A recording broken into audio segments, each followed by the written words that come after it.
வணக்கம். Welcome to கதை திரட்டு. இந்த வீடியோவில் நம்ம என்ன கதை கேட்க போகிறோம்னா, எழுத்தாளர் பிவிஆர் அவர்கள் எழுதிய ஆலமர விழுதுகள் கதையின் முதல் பகுதி. நம்ம சேனலை இதுவரைக்கும் சப்ஸ்கிரைப் பண்ணாதவங்க சப்ஸ்கிரைப் பண்ணுங்க. பக்கத்தில் இருக்கிற பெல் ஐகானை கிளிக் பண்ணி ஆல்ங்கிற ஆப்ஷனை ப்ரெஸ் பண்ணுங்க. ஸோ தட் நான் போடுற கதைகளை உடனுக்குடனே நீங்கள் கேட்கலாம். வாங்க கதைக்குள்ளே போகலாம். அனந்தராமனுக்கு அடையாறு ஆலமரத்தை பார்த்து ரசிப்பது என்றால் தனி மோகம். திடீரென்று நினைத்து கொள்வார். மாடியில் இருந்து அவசரத்துடன் இறங்குவார். வீட்டில் உள்ளவர்கள் அவருடைய விரைவை கண்டு அமைதியுடன் ஒதுங்கி நிற்பார்கள். அவர் போர்ட்டிகோவுக்கு வருவார். டிரைவர் இருந்தால் சரி, இல்லாமல் போனால் அவர் ஏறி புறப்படுவார். கார் சீறிக்கொண்டு வேகத்துடன் கிளம்பும். ஆலமரத்துக்கு சற்று தூரத்தே கார் நிற்கும். அதன் பின் அனந்தராமனை 1 மணி நேரத்துக்கு யாராலும் இந்த உலகத்துக்கு சுண்டி இழுக்க முடியாது.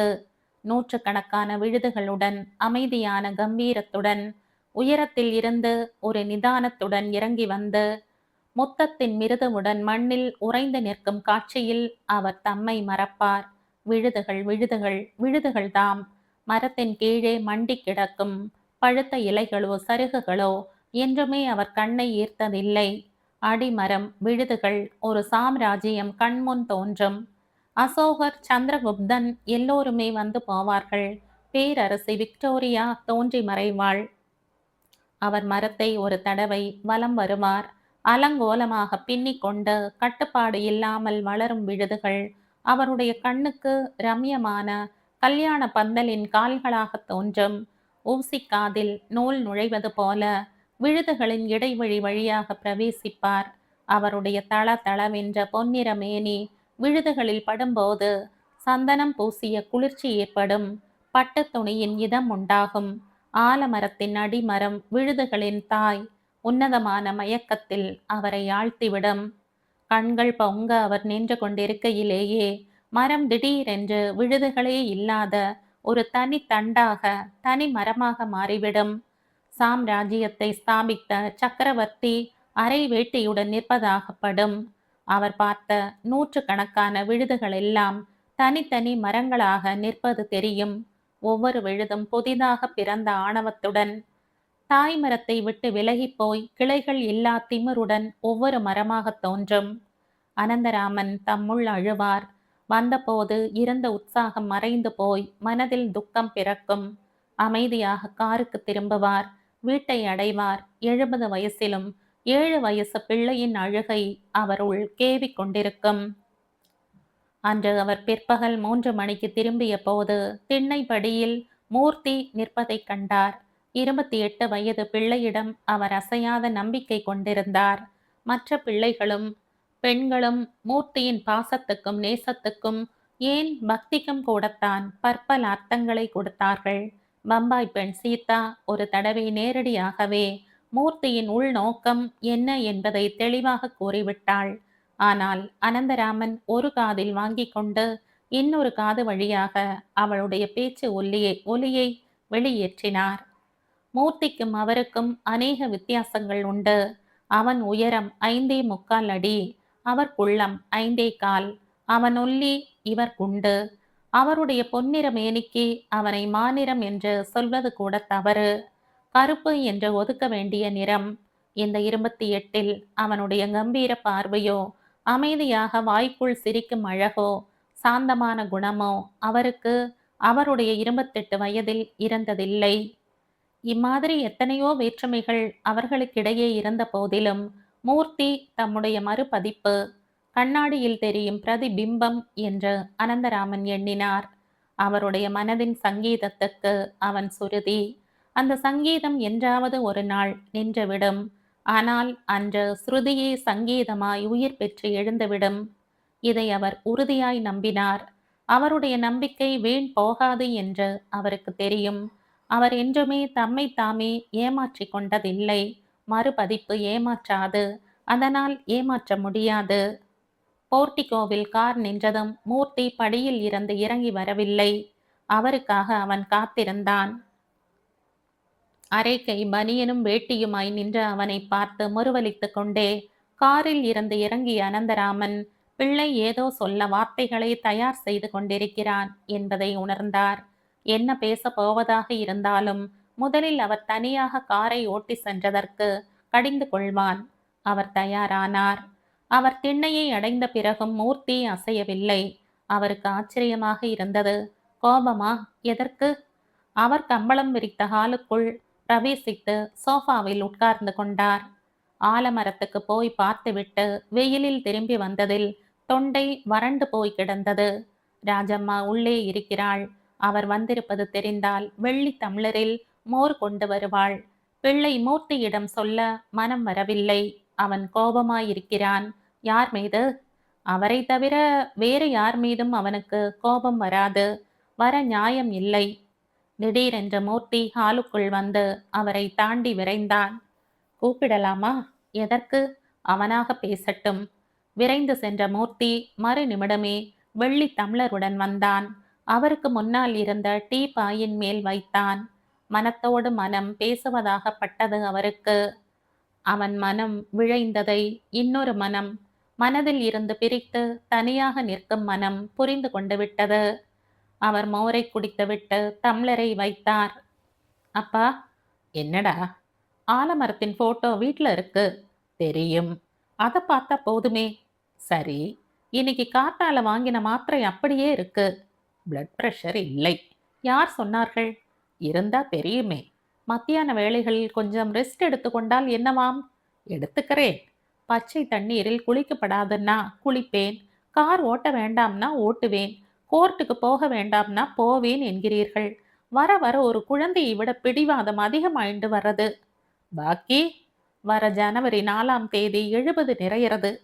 தெரியும். 910 பிறந்தே. மார்கழி மாசம், அவிட்ட நட்சத்திரம். இதுக்கு ஒன்றும் குறைவில்லை. பம்பாயில் இருந்து அக்கா ஃபோன் பண்ணா. சரி. அம்மா சௌக்கியமா போய் சேர்ந்துட்டாளாம். சந்தோஷம். அம்மாவை செகண்ட் கிளாஸ் ஸ்லீப்பரில் ஏற்றி அனுப்பியதற்கு அக்கா பொரிந்து தள்ளினாள். திருப்பி அனுப்புறப்போ ஏர் கண்டிஷன்ல ஏற்றி விடட்டும். அதைத்தான் நானும் சொன்னேன். சொன்னாயா? அழுத்தம் திருத்தமா சொன்னேன். இவ யார் உங்களை கண்டிக்க? அதானே நீ இருக்கியே. அம்மாவின் போக்கு சரியில்லை அப்பா. நான் சொன்னால் கேட்கறது இல்லை. ஏன், என்ன செய்யறா? மாடனா புடவை கட்டிண்டு பவுடர் போட்டுண்டு லேடிஸ் கிளப்புக்கு போறாளா? உங்களுக்கு எல்லாம் விளையாட்டா போயிடுத்து. உங்களுக்கு 70ன்னா அவளுக்கு 65. இந்த வயசுல பொண்ணை பார்க்கணும், பேத்தியை பார்க்கணும்னு ரயில் ஏறி இறங்கி கொண்டிருந்தால் உடம்பு என்னத்துக்கு ஆகும்? கெட்டு போகும். கிண்டலா? என்னடா செய்ய சொல்ற? பொண்கள் பாம்பே கல்கத்தானே இருக்கா. 2 பேத்திகளில் ஒருத்தி டில்லி, இன்னொருத்தி டேராடூன். பாவம், தண்டவாளத்தில் ரயில் அவளை இழுத்துண்டு போறது. சரி, அம்மாவுக்கு பாசம் பொங்கி வழியட்டும். ஆனா அவர்களுக்கு வேண்டாமா? எங்க போச்சு? இருக்கிறது எல்லாம் உன் அம்மாவை வச்சுண்டா. பாக்கி பாசம் எப்படி இருக்கும்? இப்ப நவம்பர். பொண்களை முடிச்சுண்டு வருவா.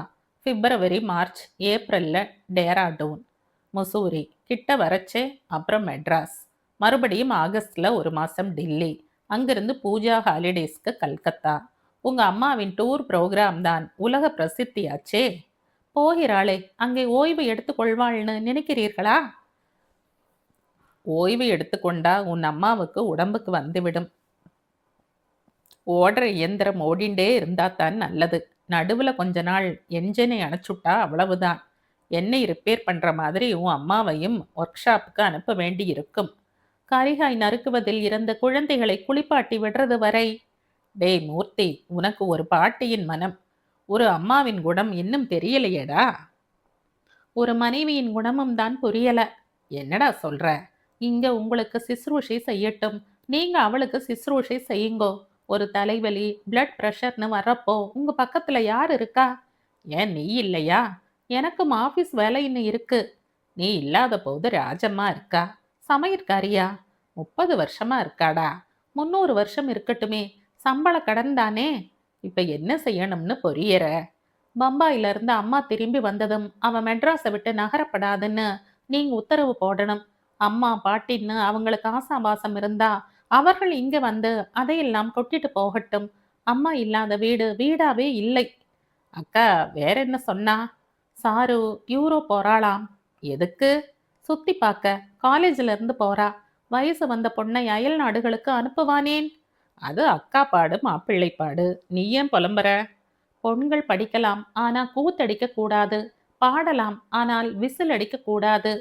எனக்கு சாருவை ரொம்ப பிடிக்கும்டா. அவளை பத்தி குறை சொல்லாத. எனக்கு என் அக்கா பொண் மீது ஆத்திரம்னு சொல்றீளா? அது தெரியாது.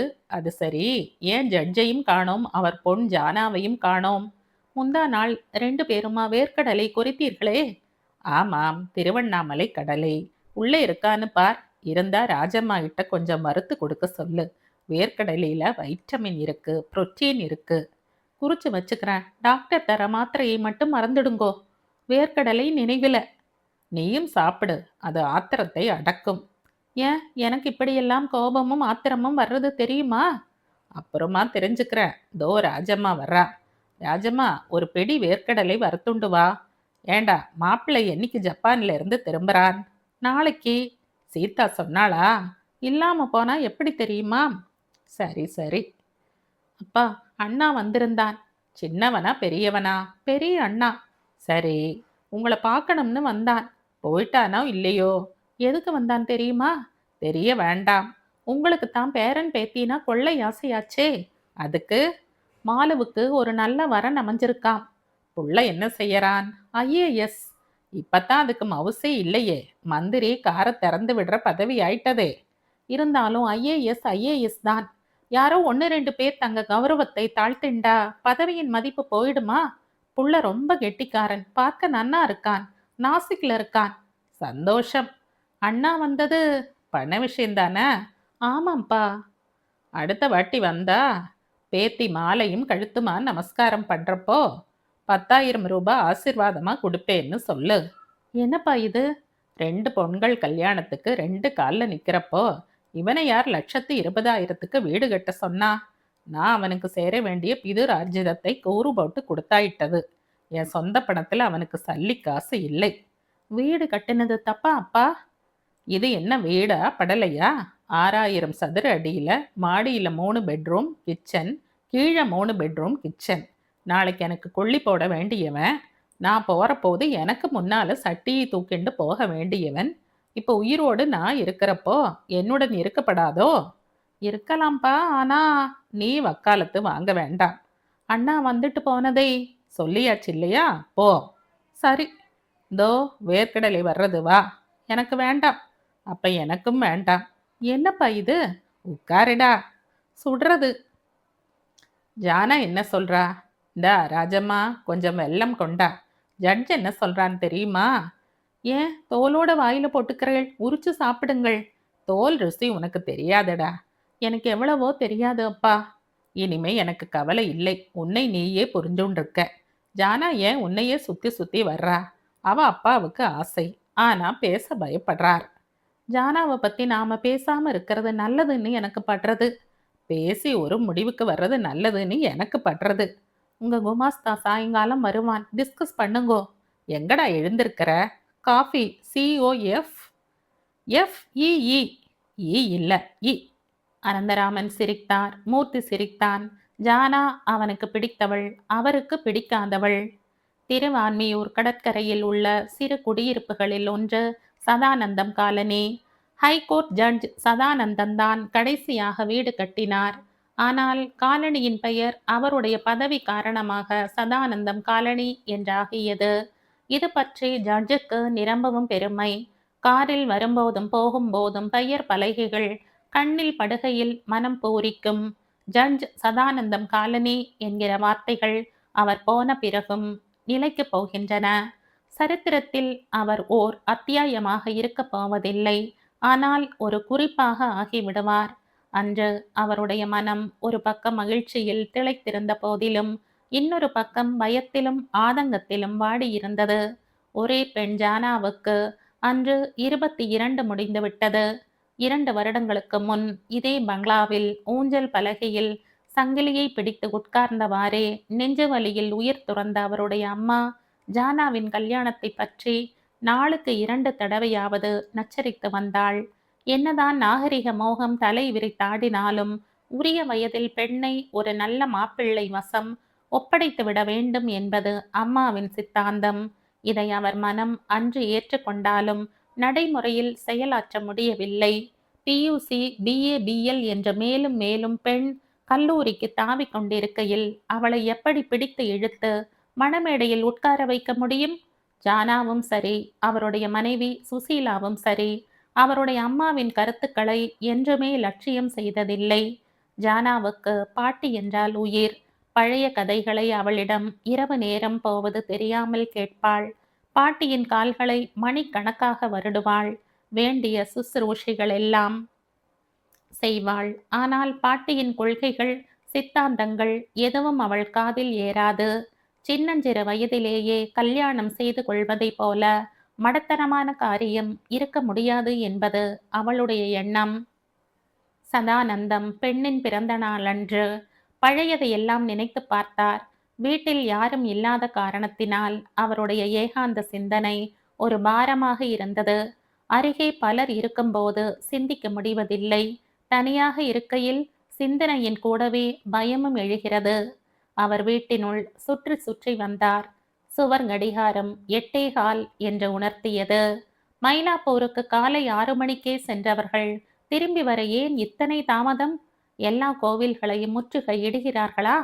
திடீரென்று கார் சத்தம் கேட்கவே பின் கட்டில் இருந்து அவசர அவசரமாக வாசலுக்கு வந்தார் சதானந்தம். தலை நிறைய மல்லிகை பூவுடன், நெற்றியில் குங்குமம் பளபளக்க, விபூதி கீற்று பிரகாசிக்க, சிவப்பு பட்டுப்புடவையில் ஜானா திகழ்ந்தாள். கார் சாவி விரலில் விளையாடியது. சுசீலா ஒரு கையில் பையும் இன்னொன்றில் பூ கூடையுமாக இறங்கினாள். அன்றைய ஒல்லி சுசீலாவுக்கும் இன்றைய பருமன் சுசீலாவுக்கும் உள்ள வித்தியாசம் அவர் கண்ணை ஒரு தடவை அடித்து வருத்தியது. தரிசனம் எப்படி அம்மா? பிரமாதம் அப்பா. கற்பகாம்பாள் சிரித்து கொட்டினார். அப்படியே கேசவ பெருமாள், ஆஞ்சநேயர், நவசித்தி விநாயகர் எல்லாரையும். ஜானாவை இடைமறித்தாள் சுசீலா. இதெல்லாம் போராதுன்னு ஸ்விம்மிங் பூலுக்கும் போகணும்னா நான் முடியாதுன்னேன். நீஞ்சி 4 நாள் ஆறது அப்பா. நாளைக்கு போகலாம், நானும் வரேன். இந்தாருங்கள் பிரசாதம். சுசீலா நீட்ட அவர் வாங்கி கொள்ள திடீரென்று டெலிஃபோன் மணி அடித்தது. ஜானா ஓடினாள். அவளுக்கு தெரியும் யார் ஃபோன் பண்ணுகிறார்கள் என்று. எஸ், ஜானா தான் பேசுகிறேன். என்னன்னைக்கும் நீ 23ஆவே இருக்கணும் ஜானா. தேங்க்யூ மூர்த்தி. 2 தடவை ஃபோன் பண்ணேன், யாரும் எடுக்கல. இப்பதான் கோவில்ல இருந்து நானும் அம்மாவும் வந்தோம். அப்பா? அவர் எதையாவது நினைச்சு அசை போட்டுண்டு இருந்திருப்பார். காதில் விழுந்திருக்காது. சாயங்காலம் நினைவிற்கில்லையா? எப்படி மறக்க முடியும்? ஆபீஸ்ல இருந்து வீடு, குளியல், அப்புறம் நேரே என்னை டீஸ் பண்ணணும்னு வயலட் கலர் ஷர்ட் போட்டு கொண்டு வராதீங்க. சரி, முதலா வயலட் கலர் ஷர்ட்டை உங்ககிட்ட தான் பார்த்தேன். நான் வாங்குறப்போ கடையில் ஒரு பீஸ் இருந்தது, சகிக்கல. க்ரீம் கலர்ல புள்ளி புள்ளியா, அதையே போட்டுக்கிறேன். போருமா? போரும். இன்னும் யார் யார் டின்னருக்கு வராங்க? சந்தியா வர்றா. போர். என் சித்தி பெண் இருந்தாலும் போர். ரஞ்சித் சாப்பிட விடமாட்டான், கிரிக்கெட்டை பற்றியே பேசுவான். மாமா பிள்ளை ஞாபகம் இருக்கட்டும். நல்ல வேளை, உன்னை விட 2 வயசு சின்னவன். உன் மாமா கையில் மட்டையை வச்சுண்டு ரேடியோ கமெண்ட்ரி கேட்குறவர். மாமா பிள்ளை ரேடியோ ஸ்டேஷனுக்கே போகிறவன். போன ஞாயிறு லீக் மேட்சில் செஞ்சுரி போட்டான். சி லீங்கா டி லீங்கா ஏதானால் என்ன? நான் ஏ லீங்கில் 7 தடவை. உங்க பிரதாபம். டக் அடிச்சிருக்கேன்னு சொல்ல வந்தேன். அது சரி, என்ன பரிசு உனக்கு பிடிக்கும்? நீங்கள். நான் பரிசு பத்தி கேட்டேன், பலி போடுறது பத்தி கேட்கல. யாருக்கு யார் பலின்னு காலம் சொல்லட்டும் மூர்த்தி. மோதிரம் வேஸ்ட். புடவை நிறைய இருக்கு. ஐவரியில் ஏதேனும்? உங்க இஷ்டம். அப்போ கொண்ட யூசி 1 டஜன் வாங்கிட்டு வரேன். 3 ரூபாயோடு விஷயம் முடியும். Dinner costly. எப்படி காஸ்ட்லி? ரியல் பாதாம் போட்டு கீர் கிலோ 130 ரூபா. நீங்க 1 லிட்டர் குடிப்பேள், அதுவே. ஓகே, 4 டஜன் கொண்ட யூசி. அது சரி, ஜட்ஜ் என்ன செய்யறார்? அம்மா கிட்ட பேசின்னு இருக்கார். அன்னைக்கு ஆரம்பிச்சது இன்னுமா முடியல? என் அப்பா கிட்ட பேச சொல்லு. நான் எப்படி சொல்றது மூர்த்தி? அம்மா மூலமா அந்த படலம் ஆயிடுத்து. என் அப்பா என்ன நினைக்கிறாருன்னு தெரியல. உங்க அப்பா ஆலமரத்தை சுத்திண்டு இருக்கட்டும். என் அப்பா மனசு உனக்கு புரியாது ஜானா. தம் குடும்பம் சின்ன பின்னமாய் போயிடுத்தேன்னு தினசரி உருகிறார். சின்ன பின்னமா எங்க போச்சாம்? பிள்ளைகள் பேரன் பேத்திகள் எல்லாம் ஒரே வீட்டில் அவர் கீழே இருக்கணும்னு அவர் ஆசைப்படுறார். ஒரே குடும்பமாவா? ஆமாம். இந்த காலத்துல அதுக்கு அர்த்தம் இல்ல. உங்களுக்கு பொருளாதாரம் தெரியுமா மூர்த்தி? ஐ மீன் எக்கனாமிக்ஸ். அப்புறமா கத்துக்கிறேன். Hindu undivided family income tax ஒன்றுக்கு தான் இப்போ உபயோகப்படுறது. இதை உங்கள் அப்பா மண்டையில் ஏற்றுங்க. சரி, ஃபோனை வச்சுட்டு அதை செய்யறேன். சாயங். அவன் ஏற்கனவே டெலிஃபோனை வைத்த ஒலி கேட்டது. யார் ஜானா? மூர்த்தி. வரானா? ஆ. ஜானா. என்னம்மா? மூர்த்தி நல்லவன். ம். கெட்டிக்காரன். சொல்ல வேண்டியதையெல்லாம் ஒரே மூச்சில் சொல்லிடு அம்மா. கட் பண்ணி கட் பண்ணி. சரி, சொல்லிடுறேன். அவனை எனக்கு ரொம்ப பிடிச்சிருக்கு ஜானா. ஆனா அந்த குடும்பம் நமக்கு வேண்டாம். போன நூற்றாண்டில் இருக்க வேண்டியவருடைய பிள்ளை உனக்கு. அம்மா. ஏன் சுசீலா பிறந்த நாளும் அதுவுமா அவன் மனசை புண்படுத்துற? இன்னைக்கு சொன்னாதான் நம்ம பொன் மண்டையில நன்னா பதியும்.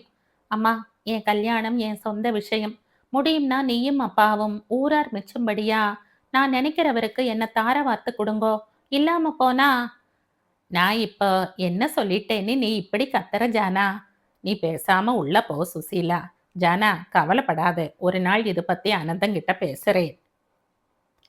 கோமதிக்கு ஒரு பேத்தி இருக்கா, நினைவு இருக்கட்டும் என்றாள் சுசீலா. நீ இன்னும் போகலையா? அவள் என் பொன். எனக்கும் அக்கறை உண்டு. என் ஒரே பொன். முள் மேலதான் நடப்பேன்னு பிடிவாதம் பிடிச்சா என்னால எப்படி சும்மா இருக்க முடியுமாம்? நீங்க வேற அவளை தட்டி கொடுக்கறேள். கோமதியின் மூத்த பெண் சீதா பம்பாயில இருக்கா.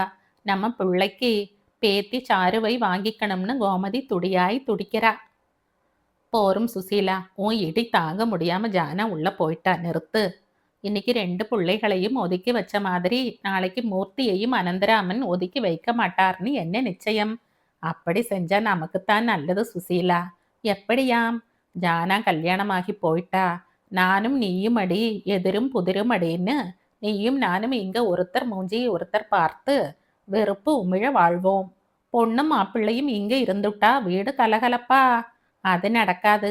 என் பொண் கௌரவமா இருக்கணும்னா புருஷன் வீட்டில தான் இருக்கணும். மாப்பிள்ளையும் மாமனார் வீட்டுக்கே வந்து விட்டா அப்புறம் அவன் மாப்பிள்ளை இல்லை, மாட்டுக்காரன். உன் கூட பேசி புண்ணியம் இல்லை சுசீலா. அந்த பாவத்தை நான் தொடங்கி வைக்கவில்லை. சதானந்தம் மௌனமானார். சுசீலா நல்லவள்தான். வாய்க்கு ருசியாய் சமைத்து போடுகிறவள்தான்.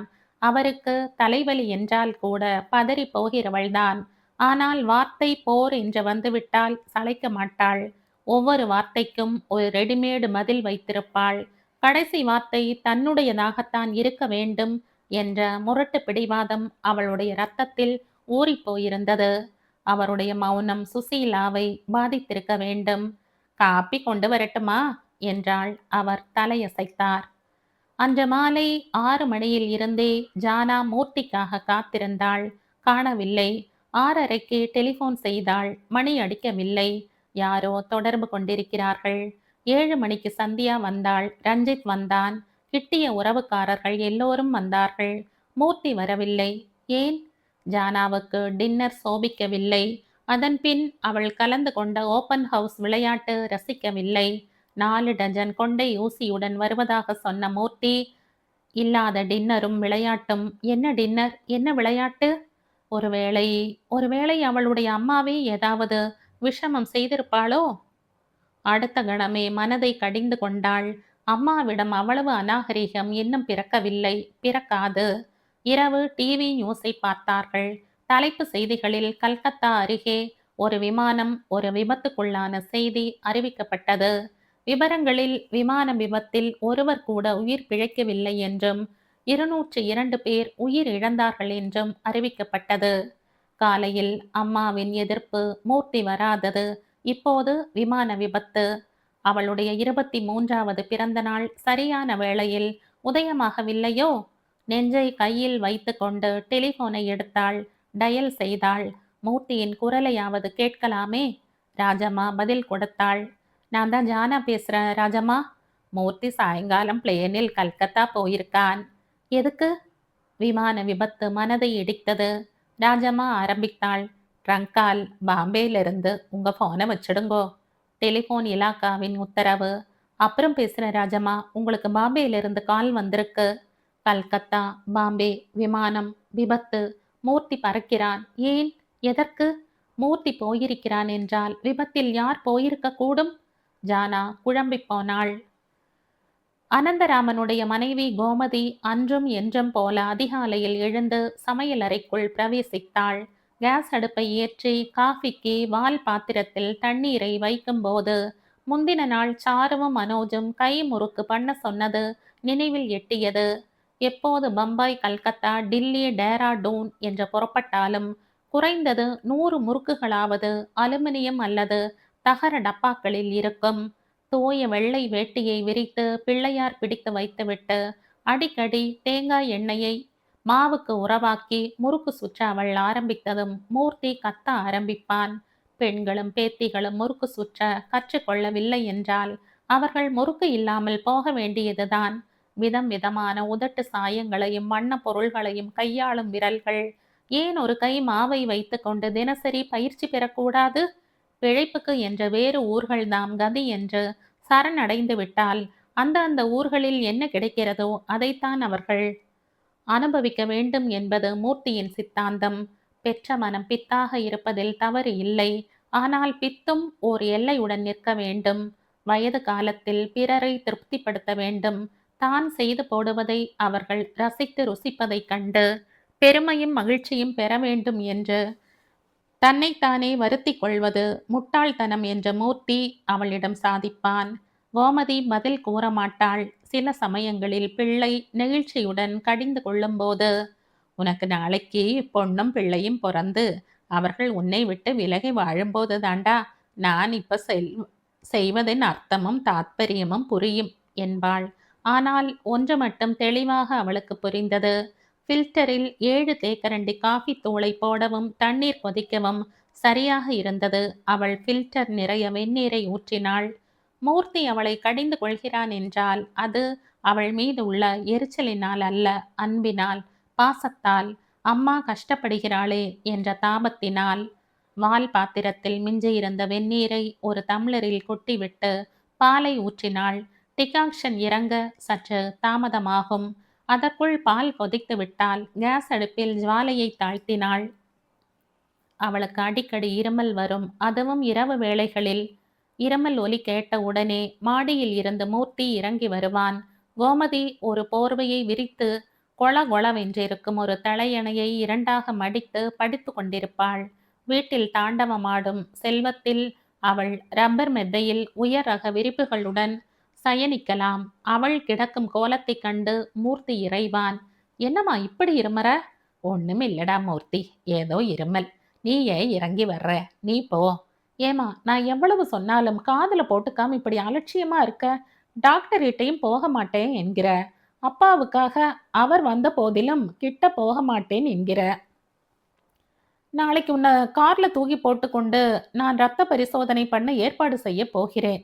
சரி, இப்ப நீ போ. இருமல் மருந்தை குடிக்கிறேன், நீ போ. ஃபேனை போடுறேனே. வேண்டாம், தூசியை கிளப்பும். நான் தூங்கிக்கிறேன்.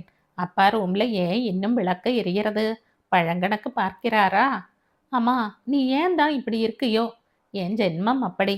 ஜானா நல்ல பொண்ணு. ஆனா நான் போறேன் அம்மா. தலை மாட்டில் மாத்திரையை வச்சுட்டு போறேன், வேணும்னா போட்டுக்கொள். ஃபில்டரின் அடிப்பாகத்தை தொட்டாள். டிகாக்ஷன் இறங்க ஆரம்பித்து விட்டது. ஜுவாலைக்கு பதவி அயர்வு கொடுத்தாள். பால் பாத்திரத்தின் உள் விளிம்பில் கொப்பளித்து முத்து கட்டலாயிற்று. அகப்பையால் கிளறினாள். மஞ்சள் நிற வெண்ணெயின் கொழுப்பு பாலில் கலந்து இழைந்தது. பிறகு மெல்ல மெல்ல குமிழிகள் ஒவ்வொன்றாய் சிறு கொத்துக்களாய் பிறகு ஆவேசமாய் கிளம்பின. பால் பட்டிராத பாத்திரத்தின் மேல் பகுதி உருமியது. பொங்கும் பால் விளிம்பை தாண்டும் முன் ஜுவாலையை பதவி நீக்கம் செய்தாள். மூர்த்திக்கு காய்ச்சி இறக்கிய பாலில் முதல் டிகாக்ஷனை கலந்து அரை சர்க்கரையில் காஃபி குடிக்க பிடிக்கும். இந்த ரசனையை அவன் கற்றுக்கொண்டது அல்லது ஏற்றுக்கொண்டது அவளிடமிருந்துதான். ஆனால் ஒரு வித்தியாசம். மூர்த்திக்கு காஃபி கொதிக்க கொதிக்க இருக்க வேண்டும். கையால் டம்ளரை தொட முடியாது. ஆனால் அது தொண்டைக்கு இதமாக இருக்கும். அவளுக்கு காஃபி நன்றாக ஆறி இருக்க வேண்டும். அண்டா தண்ணீரில் பாத்திரத்தை மிதக்கவும் வைப்பாள். சீக்கிரம் ஆற வேண்டும் என்பதற்காக. இப்போது மூர்த்தி என்ன செய்து கொண்டிருப்பான்? ராஜம்மா நல்லபடியாக மனமறிந்து செய்து போடக்கூடியவள்தான். இருந்தாலும் மூர்த்திக்கு அம்மா செய்து தந்தால்தான் அலாதி இன்பம். அவளுடைய கைக்கே தனி ருசி இருக்கிறதாம். இந்த தனி ருசி இன்னும் எத்தனை நாட்களுக்கு? நாளைக்கு ஒரு பெண்டாட்டி வந்தால் எல்லா ருசிகளும் மாறுவது போல நாக்கின் ருசியும் மாறிவிடும். ஆனால் மூர்த்தியை பற்றி அவ்வளவு உறுதியாகவோ நிச்சயமாகவோ சொல்லிவிட முடியாது. மூத்தவன் ரங்கா சாந்தி முகூர்த்தமான மறுநாளே மாறிவிட்டான். அன்று இரவு சொர்ணம் என்ன பொடியை அவன் மீது தூவினாளோ அல்லது என்ன மாயாஜாலங்களை காட்டினாளோ, இவ்வளவுக்கும் சொர்ணம் அழகு என்று கூட சொல்ல முடியாது. தொண்டையில் ஆறின காஃபி இறங்கிய போது தன்மையே ஒரு இளம் சூடாகப்பட்டது. மடக் மடக் என்று குடித்தான் மூர்த்தி. காஃபியை ஒவ்வொரு வாயாக, ஏன் அரை அரை வாயாக குடிப்பான். நாக்கில் காஃபியின் கசப்பு ஒட்டி உறவாட வேண்டும். கடைசி வாய் முடிந்ததும் பச்சை தண்ணீரால் வாயை அலம்புவாள். இது ஏனோ குடிக்கும்போது இனிக்கும் கசப்பு, குடித்த பின் கசப்பு ருசி கெட்டு விடுகிறது போலும். திடீரென்று சிந்தனை தடைப்பட்டது. என்னம்மா, காப்பி குடிச்சியா என்று கேட்டுக்கொண்டே சீதா வந்தாள். ஆ, என்ன கேட்ட? ஓ, மெட்ராஸ் ஞாபகத்துல மூழ்கி போயிட்டியாக்கும். சீதா சிரித்தாள். அவள் சிரிப்புக்கு எப்போதுமே அர்த்தம் கிடையாது என்று கோமதிக்கு தெரியும். அக்காவின் சிரிப்பு பொய் சிரிப்பு என்று மூர்த்தி அடிக்கடி சொல்வான். காப்பி இப்பத்தான் குடிச்சேன், இரு உனக்கும் கலந்து தர்றேன். வேண்டாம் அம்மா, சாரு பல் தேய்க்கிறா, எனக்கும் அவளுக்கும் நான் கலந்து கொள்றேன். மனோஜ் கார்த்தாலேயே போயிட்டான். சிவாஜி பார்க்குக்கு போய் 2 மைல் ஓட்டம். 1 மணி நேரம் தண்டாலும் பஸ்கையும் எடுக்கலைன்னா நாள் அன்னைக்கு அவனுக்கு நாளாக இருக்காது. இப்படி ஒரு ஜென்மம் என்றாள் சீதா. இன்னைக்கு என்ன பண்ணலாம்னு சொல்ற சீதா? நீ இஷ்டம் போல வை. உன் பாலக்காட்டு எரிசு எரிக்கி இதுகள் 2ம் ஜீவனை விடும். முருங்கைக்காய் இருக்கு. அது என்னடி என் பாலக்காடு? நீ பாலக்காடு தானே? அப்ப நீ தஞ்சாவூர். சாருவின் அப்பாவுக்கு தஞ்சாவூர் தானே, உனக்கு தெரிஞ்சிருக்கணுமே. மலபார்ல நிறைய தேங்காய் மலிவா கிடைக்கிற காரணத்தால, ஒவ்வொரு வீட்டு புழக்கடையிலும் 5-6 தென்னை காய்க்கிற காரணத்தால தேங்காயை வீண் பண்ணாமல் சமையலுக்கு உபயோகிக்கிறா. இதுல என்ன தப்பு? ருசி இல்லையா? நான் ருசியை பத்தி ஒன்றும் சொல்லலை அம்மா. எதை செய்தாலும் அதுல ஒரு தேங்காயா? உங்க தஞ்சாவூர் ஜில்லாவில தான் நாகப்பட்டினம் இருக்கு, அங்கேயும். தெரியும் அம்மா, கொஞ்சம் நகரு, காஃபி கலந்து கொள்றேன். சீதா, என்னம்மா? மத்தியானம் முறுக்கு சுத்தலாம்னு இருக்கேன். அவசரமா புறப்பட்டு வந்ததில் கொண்டு வரலை. அதை உன் பொண்ணும் பிள்ளையும் சொல்லி சொல்லி காட்டுறா. நீ முறுக்கு சுத்துவியோ என்ன செய்வியோ எனக்கு லட்சியம் இல்லை. இன்னைக்கு எனக்கு 1000 இடம் போகணும். கடைசியா 6 மணிக்கு ஏர்போர்ட்ல அவரை எதிர்கொண்டு அழைக்கணும். சரி, டோக்கியோவிலிருந்து வாங்கிட்டு வர ஒரு லிஸ்ட் கொடுத்திருக்கேன். என்ன வாங்கி கொண்டு வராரோ? ஓம் புருஷர் என்ன வாங்கி கொண்டு வராரோ என்னமோ. நிச்சயமா 5-6 பாட்டில் விஸ்கி இருக்கும். அது ஏன் தலையெழுத்து? ஒருத்தன் குடிக்கிறது அவன் தலையெழுத்து. ஒருத்தன் குடிக்கிறது அவன் தலையெழுத்து இல்லையடி சீதா, மூலக்கொழுப்பு. பொண்டாட்டிகள் புருஷாளுக்கு வெறும் படுக்கை தோழியா மட்டும் இருக்கப்படாது. நல்லது பொல்லாததை எடுத்து சொல்லி நம்ம வழிக்கு இழுக்கவும் முயற்சி பண்ணணும். நீ அப்பாவை எத்தனை தடவை உன் வழிக்கு இழுத்திருக்க சொல்லு. எல்லாம் ஊருக்குத்தானே உபதேசம். உன் அப்பா கிட்ட ஏதானும் ஒரு கெட்ட பழக்கம் இருக்கா சொல்லு. தோ சாரு வந்துட்டா. அம்மம்மா, காப்பி. உன் அம்மா கலக்கறா சாரு. நீ கலந்துதா, அம்மா சர்க்கரையை அள்ளி போட்டுடுவா. கோமதி சிரித்தாள். சாரு காஃபியை வாங்கி கொண்டு வெளியேறினாள். கோமதியின் மனதில் மூர்த்தி தோன்றினான். என் ஆசையை நீ காதிலேயே போட்டுக்கவில்லை சீதா. என்னம்மா உன் ஆசை? சாரு. மூர்த்தி. ஆமாண்டி, சொந்தமும் விட்டு போகாது. பேத்தியா மாட்டு பொண்ணா? அம்மா, ஏண்டி கத்துற? இந்த பேச்சை இனிமே எடுக்காத. போன மாசம் டில்லியில ஒரு ICSன் பிள்ளை IASஐ சிபார்சு பண்ணினா. வேண்டாம்னு சொல்லிட்டோம். நாங்க மனசுல வச்சுட்டு இருக்கிற மாப்பிள்ளை வேற, மூர்த்தி வேற. உன் தம்பி. தம்பியானா என் பொண்ணை பலி கொடுக்கணுமா? உன் பிள்ளை எப்படி உனக்கு ஒசத்தியோ அப்படித்தான் எனக்கு என் பொண். சரிடி அம்மா, பேசலை, பேசப்படாது. எனக்கு ஜானாவை ரொம்பவும் பிடிச்சதா இருக்கு. ஆனாலும் மூர்த்தி அவளோடு எந்த ரீதியில் பழகிறான்னு இன்னும் புரியலை. இதுவரையில் 2 பேரும் கல்யாண பேச்சையே எடுக்கலை. எடுப்பதற்கு முன் நாம பேசிக்கொண்டால் என்னன்னு தோணித்து, அவ்வளவுதான். இன்னைக்கு சாருவை கொத்தி கொண்டு போக 1000 லட்சாதிபதி வீட்டு பிள்ளைகள் காத்திருக்கா. இது தெரியுமா அம்மா உனக்கு? எனக்கு கழுகுகளை பார்க்க பிடிக்காது. ஆனா இப்ப நீயே ஒரு கழுகா இருக்க. இது புரியறதா? என்னமோ கேட்டுட்டேன், தப்பு. கோமதி ஹாலில் சமையலறையை விட்டு வெளியே வந்தாள். சாரு ஒரு கூடை இருக்கையில் உட்கார்ந்து கால்களை டீப்பாயின் மேல் போட்டுக்கொண்டு தினசரியில் மூழ்கியிருந்தாள். இந்த கதையின் தொடர்ச்சியை அடுத்த பதிவில் கேட்கலாம். நன்றி.